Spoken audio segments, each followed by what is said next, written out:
Bismillahirrahmanirrahim. Assalamualaikum warahmatullahi wabarakatuh. Alhamdulillahirabbil alamin wal aqibatu lil muttaqin wal hadi ila siratal mustaqim. Allahumma shalli wa sallim ala Muhammadin sallallahu alaihi wasallam wa ala alihi washabihi ajmain. Subhanaka la ilma lana illa ma 'allamtana. Rabbi zidna ilma warzuqna fahma. Rabbi shrah li sadri wa yassir li amri wahlul 'uqdatam min lisani yafqahu qawli. Wala haula wala quwwata illa billahil aliyyil azim. Amma ba'du. Bapak-bapak dan ibu-ibu jamaah salat maghrib rahimakumullah. Alhamdulillah, marilah kita senantiasa memanjatkan puja dan syukur kita kehadirat Allah Subhanahu wa taala atas segala limpahan rahmat dan nikmat-Nya, kebaikan, kemudahan yang Allah tidak pernah putus mencurahkan kepada kita semua. Kita masih dalam keadaan iman dan Islam, masih dalam keadaan sehat walafiat, masih dalam keadaan menjalankan ketaatan kepada Allah Subhanahu wa taala. Selawat serta salam mudah-mudahan Allah selalu melimpahkannya kepada Rasul pilihan Nabi kita Muhammadin sallallahu alaihi wasallam. Semoga Allah mempertemukan kita dan mendapatkan syafaat dari Nabi Muhammad sallallahu alaihi wasallam di akhirat nanti. Amin ya rabbal alamin. Bapak Ibu jamaah rahimakumullah, kajian tauhid kita pada hari ini adalah tentang ada kaitannya dengan haji. Jadi tauhid yang dikaitkan dengan haji, yang dikaitkan dengan tauhid dan kedudukan Nabi Ibrahim alaihissalam sebagai bapa tauhid.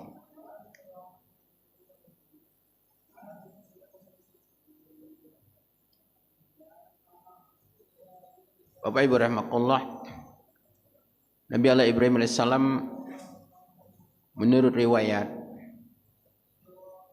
itu dilahirkan di Babilonia. Babilonia itu adalah kalau sekarang namanya Irak. Kemudian dia berpindah-pindah masa remajanya. Pindah ke Kan'an, pindah ke Suriah, pindah ke Syam, pindah ke Baitul Maqdis. Dan pada waktu itu raja yang berkuasa adalah Namrud. Namrud ini berkuasa 1000 tahun. Bukan main. Dan penguasa dunia. Penguasa dunia. Dan pada suatu ketika Namrud bermimpi. Mimpinya melihat bintang, satu bintang yang terang. Dan bintang itu mengalahi sinar matahari dan bulan. Kemudian Raja Namrud ini bertanya kepada dukun-dukun, ahli-ahli nujum pada waktu itu, apa kira-kira takbir mimpi ini? Maka mendapat penjelasan dari mereka bahwa akan lahir seseorang yang mana seseorang itu akan menghilangkan kekuasaan Namrud. Maka pada waktu itu Namrud bikin aturan, bikin undang-undang yang mana laki-laki dan perempuan tidak boleh bercampur. Wah, gawat. Walaupun suami istri tidak boleh campur. Dan kalau ada yang hamil harus dalam pengendalian, dalam pemeriksaan. Begitu lahir, kalau anaknya laki-laki harus dibunuh. Maka pada waktu itu ibunya Nabi Ibrahim AS hamil. Alhamdulillah dijaga Allah Subhanahu Wa Taala, dan hamilnya tidak kelihatan perut ibunya, tidak kelihatan besar. Kemudian begitu lahir, karena undang-undang yang berlaku, takut dibunuh, dibuang saja ke hutan rimba. Kemudian dilepas di situ di sebuah gua, ya biarlah binatang buas yang makannya. Kemudian secara iseng-iseng orang tuanya, keluarganya mungkin mau melihat, diperkirakan sudah tidak ada lagi. Tetapi kekuasaan Allah Subhanahu Wa Taala, Ibrahim tumbuh dengan sehat, segar bugar. Dan ini tidak tidak dikasih tahu sama orang lain. Berita ini sampai kepada raja. Kemudian dari bulan ke tahun dia bisa berkembang dengan baik.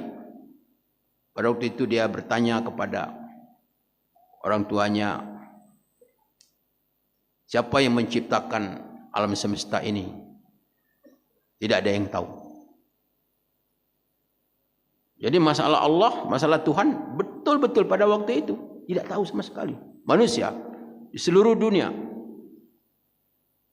karena mereka hanya bertuhan kepada matahari, kepada bintang-bintang mereka. Ada penyembah bintang-bintang di seluruh dunia pada waktu itu. Bapak Ibu rahimakumullah, sehingga Nabi Allah Ibrahim setelah dewasa, dia diangkat Allah Subhanahu Wa Taala menjadi Rasul. Kemudian Nabi Allah Ibrahim setelah berkeluarga, kemudian Nabi Allah Ibrahim dipindahkan Allah Subhanahu Wa Taala, yaitu ke Mekah. Ini diceritakan, dijelaskan Allah Subhanahu Wa Taala di dalam surah Al-Hajj, mulai dari ayat 26. A'udzubillahi minasyaitonirrajim. Wa iz bawa'na li Ibrahim makanal bait alla tusyrik bi syai'an wa tahhir baiti lit-ta'ifin wal qa'imin wa ruk'is sujud. Dan ingatlah ketika kami menempatkan Ibrahim makanal bait, yaitu di tempat Baitullah. Jadi di Baitullah, rumah Allah, Ka'bah. Jadi Ka'bah ini sudah ada sejak Nabi Adam AS. Tetapi bahwa orang yang pertama kali yang membuat Ka'bah itu, membuat bangunan untuk meletakkan Ka'bah itu di atas bangunan, hanya Nabi Allah Ibrahim AS yang pertama kali. Sebagaimana di dalam surat Al-Baqarah Allah jelaskan, wa iz yarfa Ibrahimul qawa'ida minal baiti wa Ismail Rabbana taqabbal minna innaka antas samiul alim. Ingatlah ketika Ibrahim dan Ismail mengangkat pondasi Ka'bah. Wa yarfa Ibrahim qawa'ida minal baiti wa Ismail Rabbana taqabbal minna. Setelah dibikin Ka'bah itu, kemudian mereka angkat Hajar Aswad itu, karena Hajar Aswad itu adalah batu dari sorga. Batu dari sorga. Warnanya putih seperti madu, seperti susu. Dan hitamnya itu dikatakan Hajar Aswad itu karena dosa-dosanya manusia. Menjadi hitam warnanya. Kemudian setelah itu Nabi Allah Ibrahim berdoa kepada Allah, Rabbana taqabbal minna, ya Allah, terimalah amal kami. Jadi Nabi Allah Ibrahim berdoa kepada Allah. Jadi yang meletakkan dasar Baitullah itu adalah Nabi Ibrahim AS. Dan itulah merupakan rumah ibadah atau masjid yang pertama kali di muka bumi ini, Sebagaimana firman Allah Subhanahu Wa Taala, Inna awala baiti wudi'a lin-nas lillazi bi Bakkah mubarakah. Sungguhnya yang pertama rumah Allah itu adalah yang didirikan untuk manusia bi Bakkah, yaitu di Mekah. Itulah namanya Masjidil Haram. Jadi bahwa Allah Subhanahu wa taala menempatkan Nabi Allah Ibrahim di Mekah untuk apa? Allah tusrik bi syai'an, agar jangan syirik kepadaku kata Allah dengan sesuatu. Jadi Nabi Allah Ibrahim AS diperintahkan Allah Subhanahu wa taala karena Mekah itu adalah Baitullah, itu merupakan tempat satu-satunya tempat yang menyeru kepada manusia agar jangan beribadah, jangan menyembah selain kepada Allah Subhanahu wa taala.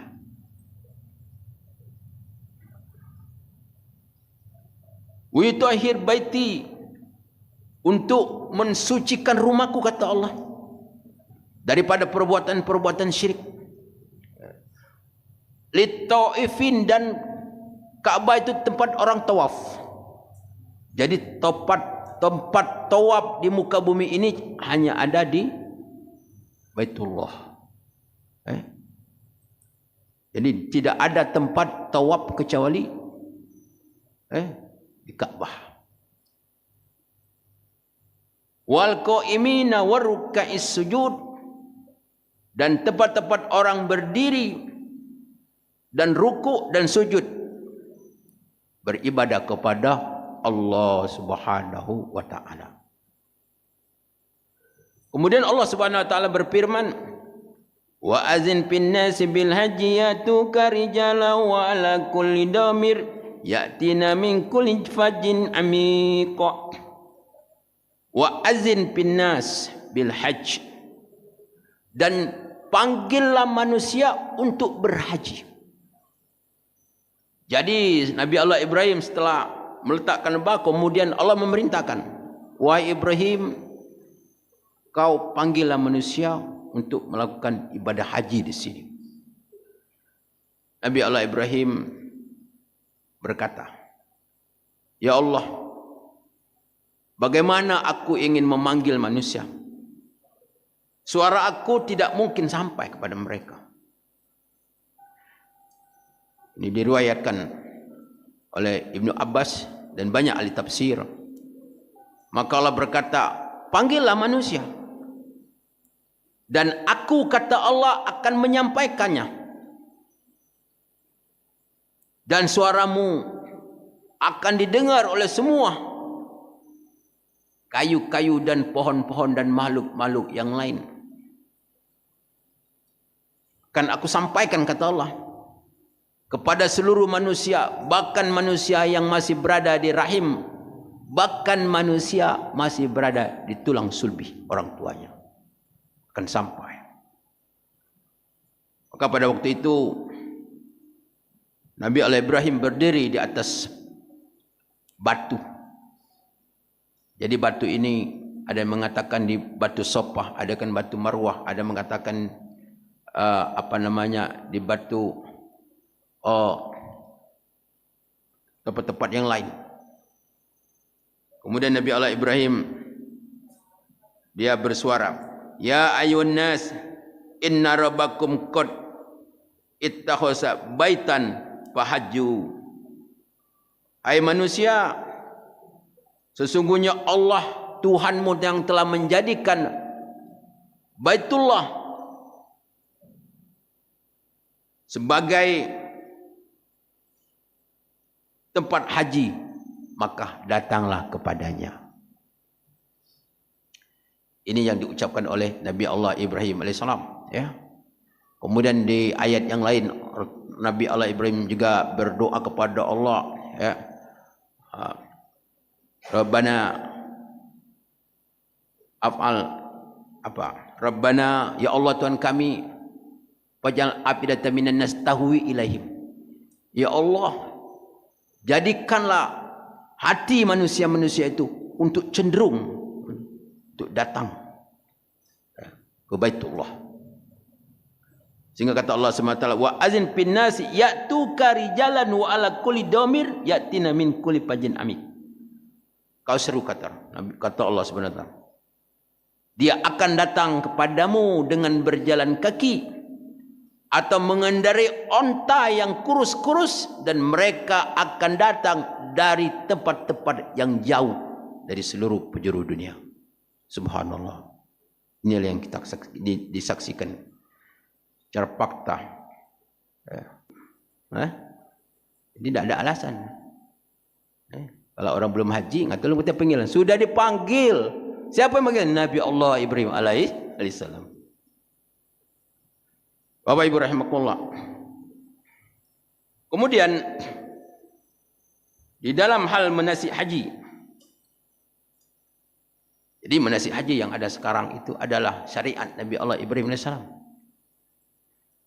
Dan di antaranya ada liyashhadu manafi alum wa yazkuru smallahi fi ayamim ma'lumat alama razakum min bahimatil an'am fakulu minha wat'imul ba'isa wal fakir. Di antara manfaat di dalam melakukan ibadah haji untuk menyaksikan manafi alahum, hal-hal yang bermanfaat. Jadi di orang ziarah ke Baitullah itu, ya. Kalau di musim haji, di antaranya untuk menyaksikan hal-hal yang bermanfaat dan berzikir kepada Allah Subhanahu wa taala pada hari-hari yang ditentukan Allah Subhanahu wa taala, tanggal 10, 11, 12 dan 13. Kemudian ala ma razakum min bahimatil an'am, daripada rezeki yang Allah berikan kepada kamu dari daging korban. Daging korban. Fakulu minha wat'imul ba'isa wal fakir.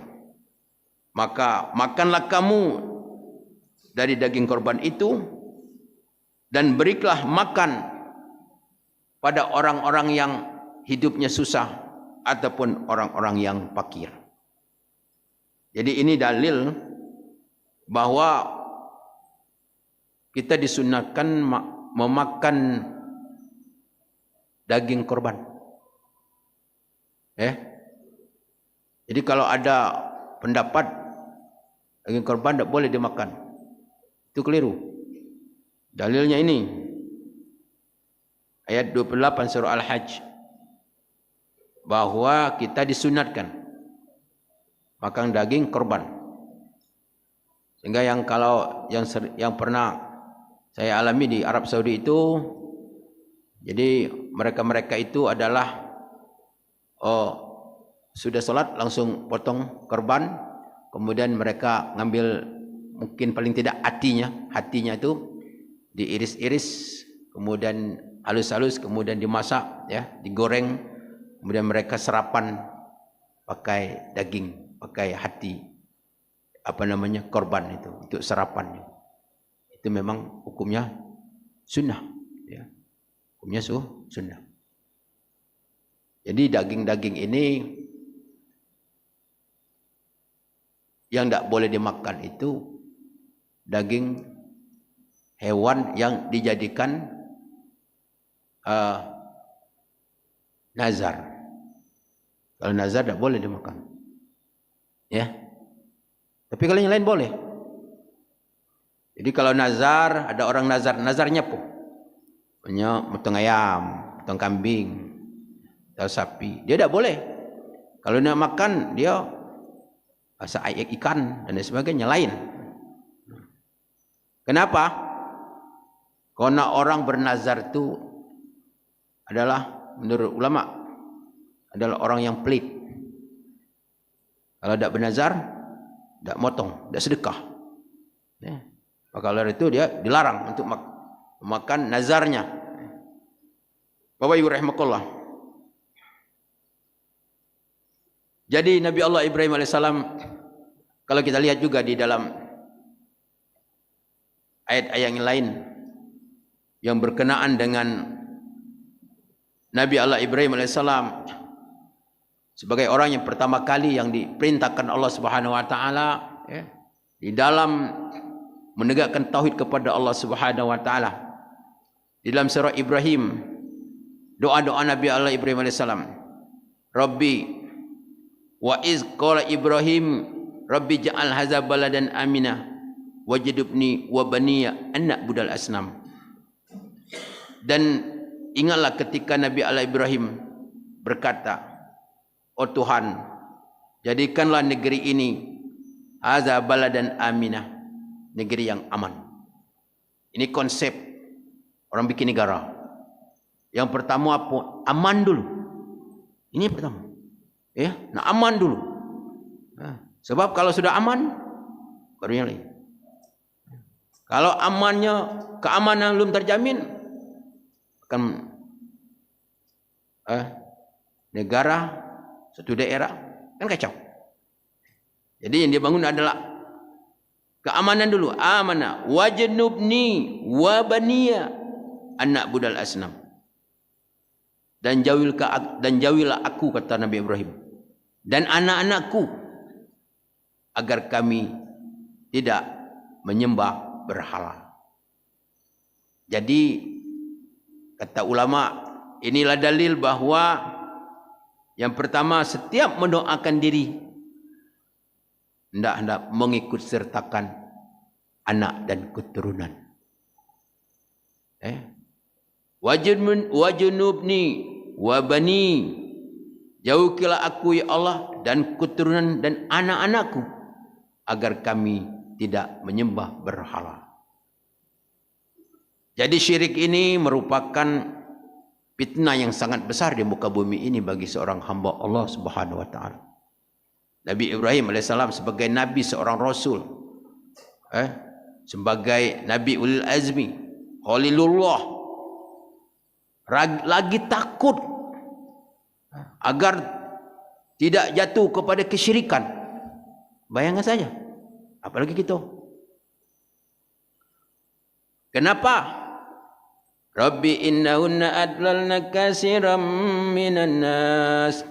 Oh Tuhanku, karena berhala-berhala itu sudah banyak menyesatkan manusia. Di manusia ini hampir 99,9% menyembah berhala. Menyembah berhala. Apalagi zaman Nabi Allah Ibrahim, tak katek yang menyembah Allah kecuali Nabi Allah Ibrahim alaihissalam. Faman tabi'ani fa innahu minni wa man asani fa innaka ghafurur rahim. Barang siapa mengikuti aku, kata Nabi Allah Ibrahim, fa innahu minni, maka dia adalah umatku, golonganku. Wa man asani, dan barang siapa yang bersemberangan, bermaksiat kepadaku, melawanku, Nabi Allah Ibrahim salam, fa innaka ghafurur rahim, maka sesungguhnya engkau Maha Pengampun lagi Maha Penyayang. Rabbana inni askantu min zuriyati biwadin ghairi zizar'in indaka baital muharram. Oh Tuhan kami, kata Nabi Allah Ibrahim, sesungguhnya aku beserta dengan keluarga-keluargaku menempati di lembah yang tidak ada tumbuh-tumbuhan di samping rumahmu, di samping Baitullah. Jadi Nabi Allah Ibrahim doa, ya Allah, aku ini bertempat tinggal di sini dengan anak dan keluargaku, tapi dah katek yang nak dimakan. Katek tumbuh-tumbuhan, dah katek air. Rabbana liyuqimus shalah. Ya Allah, jadikanlah mereka-mereka itu untuk dapat melakukan salat. Waj'al afidatan minan nas tahwi ilaihim, maka jadikanlah hati-hati manusia agar mereka cenderung untuk datang ke Baitullah. Warzuqhum minas samarat la'allakum yashkurun, dan berikanlah mereka ya Allah dari rezeki buah-buahan, mudah-mudahan mereka bersyukur kepada Allah Subhanahu wa taala. Jadi Nabi Allah Ibrahim berdoa kepada Allah Subhanahu wa taala. Ya. Di dalam ayat yang lain Nabi Ibrahim berdoa, wa iz qala Ibrahim rabbi ij'al hadza baladan amina warzuq ahlahu minas samarati man amana minhum billahi bil akhir. Qala wa man kafara fa umatiu qalila summa attaru ila azabin nar wa bi'sal masir, kata Allah Subhanahu wa taala. Ingatlah ketika Nabi Allah Ibrahim berdoa kepada Allah, ya Allah, jadikanlah negeri ini negeri yang aman dan berikanlah rezeki daripada buah-buahan bagi mereka yang beriman kepadamu dan hari akhirat. Kata Allah Subhanahu wa taala, qala wa man kafaro fa umatti'u qalila. Siapa yang kafir walaupun tidak beriman, tetap kata Allah, aku beri rezeki kepada mereka. Aku beri nikmat, tapi sedikit, kata Allah. Qalila. Summa attaru ila azabinar, kemudian mereka akan dipaksa masuk neraka, kata Allah Subhanahu wa taala. Wa bi'sal masir, dan itulah tempat sejahat-jahat tempat kembali. Jadi Nabi Allah Ibrahim AS berdoa, berdoa kepada Allah secara akal. Dari mana dapat buah-buahan? Dari mana dapat buah-buahan? Mekah, batu, tanah sama sama batu, keras, minta ampun. Tetapi Allah Subhanahu wa taala mengabulkan doa Nabi Allah Ibrahim AS, sehingga kalau kita pergi ke Mekah, segala buah ada di situ. Buah-buah yang ada di seluruh dunia ada kalau di situ. Ini merupakan salah satu doa Nabi Allah Ibrahim alaihissalam. Bapak Ibu rahimakumullah.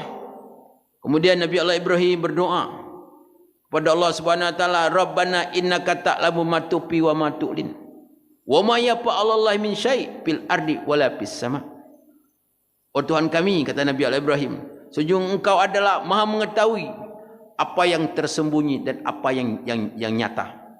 Wa ma yafa'alallahu min syai' fil ardi wala fis sama. Dan semua adalah nampak di sisi Allah Subhanahu wa taala apa yang ada di langit dan apa yang ada di bumi. Jadi Allah Subhanahu wa taala tidak ada yang tersembunyi di dalam pandangan Allah Subhanahu wa taala dengan ilmunya Allah Subhanahu wa taala. Kemudian Nabi Allah Ibrahim juga berdoa, alhamdulillahillazi wahabali alal kibari Ismail wa Ishaq innaka rabbi lasami'u du'a. Alhamdulillah, kata Nabi Allah Ibrahim, Allah, kau telah memberikan aku Ismail dan Ishak dalam keadaan umurku yang sudah tua. Di Nabi Allah Ibrahim sudah tua, sudah umur 80 tahun, baru mendapatkan anak, dikurniakan anak oleh Allah Subhanahu wa taala.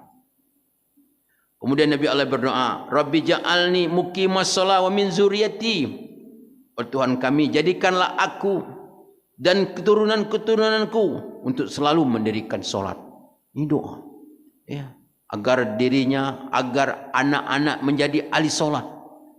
Ahli sujud kepada Allah Subhanahu wa taala. Rabbana wa taqabbal du'a. Oh Tuhan kami, dan terimalah doa kami. Bapak Ibu rahimakumullah, inilah doa Nabi Ibrahim alaihissalam yang Nabi Allah Ibrahim alaihissalam panjatkan. Di dalam suasana Nabi Allah Ibrahim adalah bertempat tinggal di Baitullah, di Ka'bah, yang mana Allah Subhanahu wa taala memerintahkan kepada Nabi Allah Ibrahim alaihissalam untuk berdoa, sehingga Nabi Allah Ibrahim di dalam ayat yang lain dikatakan, Rabbana waj'alna muslimaini laka wa min zurriyyatina. Rabbana waj'al muslimina qurrata ain. Apa?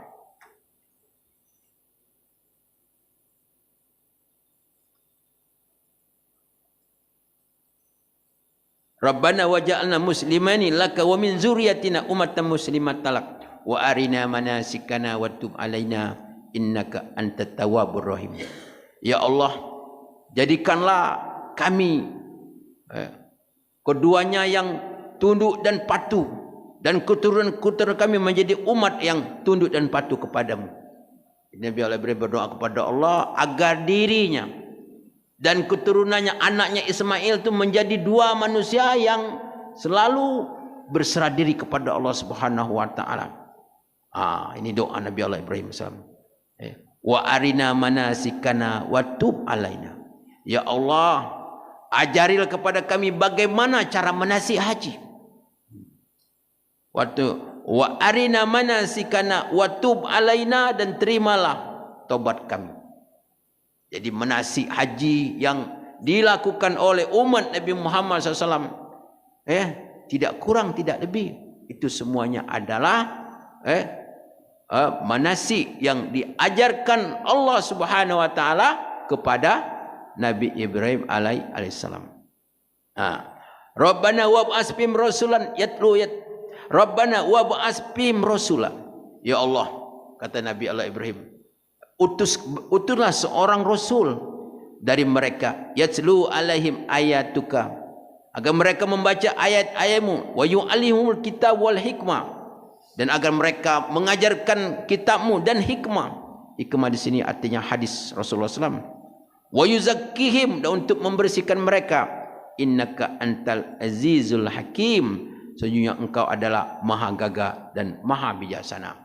Sehingga kata ulama bahawa doa-doa inilah Allah kabulkan dan diutusnya Nabi Muhammad SAW sebagai keturunan daripada Nabi Ibrahim alaihissalam, untuk meneruskan estafet di dalam menegakkan tauhid, untuk menyembah Allah Subhanahu wa taala. Jadi berkenaan dengan ibadah pada bulan ini, termasuk bulan apa namanya, Zulqa'dah, Zulhijjah, ya kan? Jadi bulan haji itu bulan Syawal, Zulqa'dah, Zulhijjah. Jadi 3 bulan ini namanya sudah bulan haji. Yang mana orang-orang yang ingin melakukan ibadah haji, mereka sudah berdatangan kedua kota suci Mekah. Baik kota Mekah maupun kedua kota suci, baik kota Mekah maupun kota Madinah. Jadi ini semuanya adalah di dalam hal ibadah haji ini yang merupakan rukun Islam yang kelima, adalah merupakan ibadah Nabi Allah Ibrahim AS. Jadi syariat Nabi Allah Ibrahim. Jadi syariat ini syariat Nabi dan Rasul yang diutus Allah sebelumnya, itu kita boleh melakukan ketika ada dalil. Ketika ada dalil. Jadi karena Rasulullah melakukannya dan Allah memerintahkan, di antaranya seperti berkorban. Korban merupakan syariat terdahulu, bahkan syariat Nabi Adam AS. Kemudian sampai puncaknya di zaman Nabi Ibrahim AS, dan sampailah kepada Nabi Muhammad SAW. Kemudian mengenai tentang ibadah haji ini. Jadi ibadah haji ini adalah syariat Nabi Allah Ibrahim AS. Juga dilakukan, disyariatkan kepada Nabi Muhammad sallallahu alaihi wasallam. Maka oleh karena itu, karena ibadah hajinya merupakan ibadah pokok rukun Islam yang kelima. Di dalam ayat Al-Quran menjelaskan tentang perintah Allah Subhanahu wa taala. Walillahi 'alan nasi hajjul baiti man istata'a ilaihi sabila wa man kafara fa innallaha ghaniyun 'anil alamin. Dan Allah memerintahkan kepada manusia agar untuk berkunjung ke Baitullah bagi siapa yang mampu. Berkunjung ke Baitullah untuk melakukan manasik, siapa yang mampu. Tetapi siapa yang mengingkarinya, maka dia maka Allah Subhanahu wa taala Maha Kaya atas segala sesuatu. Maka oleh karena itu kewajiban bagi orang yang beriman, kewajiban yang satu ini bagi yang mampu. Yang mampu itu yang mana? Yang duitnya sudah ada, ataunya ada, dalam keadaan sehat, perjalanan aman, kata perang. Di Mekah umumnya aman, kata penyakit, kata perang dan sekitarnya, tempat-tempat manasik aman, keluarga yang ditinggal aman, wajib dia. Tapi kalau dia tidak pergi, mana? Dalam hadis Rasulullah dikatakan,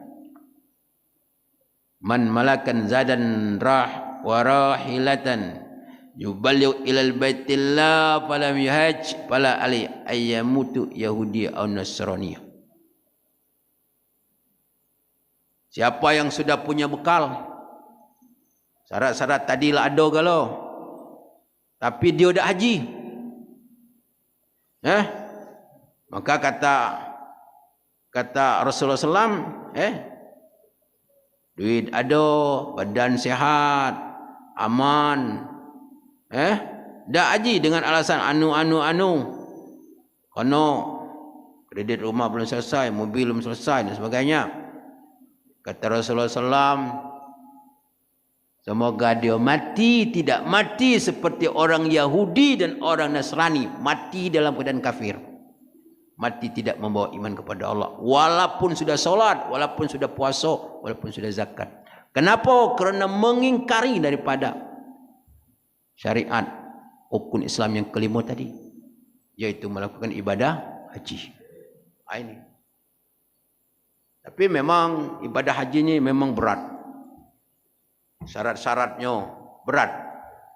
Maka oleh kerana itu Allah Subhanahu Wa Taala mewajibkan ibadah hajinya sekali dalam seumur hidup, kan? Sekali dalam seumur. Tapi manis tato, bagi siapa yang mampu. Tidak mampu tak perlu nak hutang-hutang. Siapa juru nak hutang-hutang? Kapan hutang? Kalau tidak mampu, tak usah. Ini kita jangan tergiur. Gini-gini dalil yang anda kata. Manis tato ilai sabila, itu jelas ayatnya. Bagi yang mampu, yang tak mampu, tak usah. Allah tidak mampu. La yukallifullahu nafsan illa wus'aha. Allah tidak akan memberatkan. Allah akan tidak memberatkan yang tidak mampu. Allah hanya memikulkan suatu ibadah itu bagi siapa yang mampu. Solat baik kok, solat tak pacak berdiri, duduk. Dapat duduk baring, kan? Yang mampu. Apalagi haji. Nak masa-masa nak haji, nak apa? Nak hutang dulu, tak boleh. Karena itu jelas, itu bukan karena Allah Subhanahu Wa Taala. Mungkin ada hal-hal yang lain. Nauzubillah min zalik. Bapak Ibu rahimakumullah, demikianlah kajian kita pada malam hari ini. Terima kasih atas kebersamaannya. Kepada Allah mohon ampun. Wabillahi taufiq. Assalamualaikum warahmatullahi wabarakatuh.